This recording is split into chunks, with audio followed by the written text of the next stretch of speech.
বেদাতের কিছু ভয়াবহতা শুনি, আমার সাথে একটু সবাই বললে মনে থাকবে। বলেন, বেদাতি ব্যক্তি, বেদাত নামক কর্মকাণ্ড থেকে ফিরে আসার আগ পর্যন্ত, ছেড়ে দেওয়ার আগ পর্যন্ত আল্লাহ তাআলা বেদাতির তওবা কবুল করবেন না।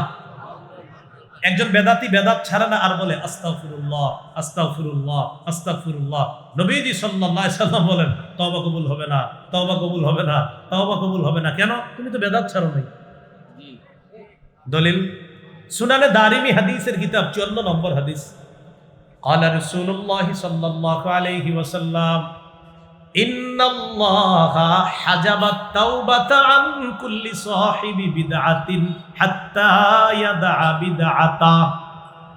রাসূলুল্লাহ সাল্লাল্লাহু আলাইহি সাল্লাম বলেন, আল্লাহ তাআলা প্রত্যেক ওই ব্যক্তির তওবা কবুল করেন না, প্রত্যেক ওই বেদাতির তওবা কবুল করেন না যতক্ষণ সে তার বেদাত নামক কর্মকাণ্ড না ছাড়বে, ততক্ষণ তার বেদাত নামক কর্মকাণ্ড থেকে আল্লাহ তাআলা তার তওবা কবুল করবেন না যতক্ষণ সে এই বেদাতটা না ছাড়বে। হাতে পায়ে ধরে বলি বাবারা, ভাইয়েরা, আল্লাহর হস্তে কারো প্ররোচনায় প্ররোচিত হয়ে বেদাতগিরি করেন না। অতীতে করেছেন, ছেড়ে দেন। আলেমদের কাছে যান, মাদ্রাসা যান, বর্মী বড় মাদ্রাসা আছে দাওরা হাদিস, এখানে যান।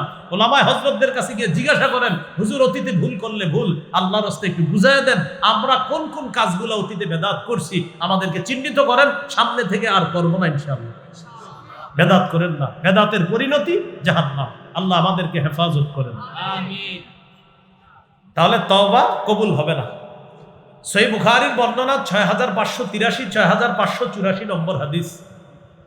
রাসূলুল্লাহ সাল্লাল্লাহু আলাইহি সাল্লাম বলেন, আনা ফারাতুকুম আলাল হাউজ। কিয়ামতের ময়দানে আমি তোমাদের আগে আগে হাউজে কাউসারের পারে চলে যাব তোমাদেরকে পানি পান করানোর জন্য। মান মাররা আলাইয়া শারিবা।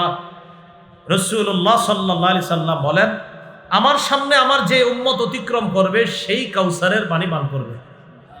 ওয়ামান শারিবা লাম ইয়াজমা আবাদা। আমার উম্মত যেই হাউজে কাউসারের পানি পান করবে সে আর কখনো পিপাসার্ত হবে না। নবীজি সাল্লাল্লাহু আলাইহি সাল্লাম বলেন, সুম্মা লা ইয়ারিদান্না আলাইয়া আকওয়াম আ'রিফুহুম ওয়া ইয়া'রিফুনানি।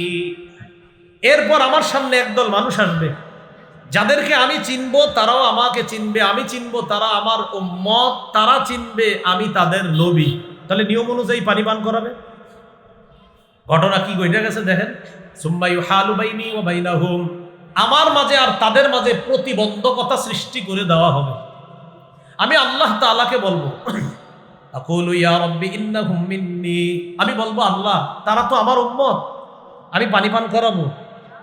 ইউকালু ইন্নাকা লা তাদরি মা আহদাসু বা'দাক। আল্লাহর পক্ষ থেকে জবাব দেওয়া হবে, হাবিব আপনি জানেন না, আপনি দুনিয়া থেকে চলে আসার পর তারা কত কত নতুন বেদাত আবিষ্কার করেছে, আপনি জানেন না, তাই আজকে আপনি তাদেরকে পানি পান করাতে পারবেন না। এই কথা শুইনা রাসূল সাল্লাল্লাহু আলাইহি সাল্লাম বলেন, সুহকান সুহকান লিমান গায়্যারা বা'দি। আমি তখন বলবো, দূর হও আমার সামনে থেকে, দূর হও যারা আমার দ্বীনকে পরিবর্তন করে দিয়েছ। আমি পূর্ণাঙ্গ শরীয়ত রেখে আসলাম, আর এটার মধ্যে যারা পরিবর্তন ঘটিয়েছ, আমি তোমাদেরকে পানি পান করাইতে চেয়েছিলাম, আমি তোমাদের চেহারাটাও দেখতে চাই না। আমার সামনে থেকে সবাই দূর হও, তোমরা বেদাতগিরি করেছো, আমি তোমাদের চেহারাটাও দেখতে চাই। যেই নবী কাউসারের পানি পান করাইতে চাইলেন, তিনি আর দেখতে চান না তাদেরকে। এই জন্য প্রিয় ভাইয়ারা, বেদাত নামক কোনো কর্মকাণ্ডে যোগ দিয়েন না।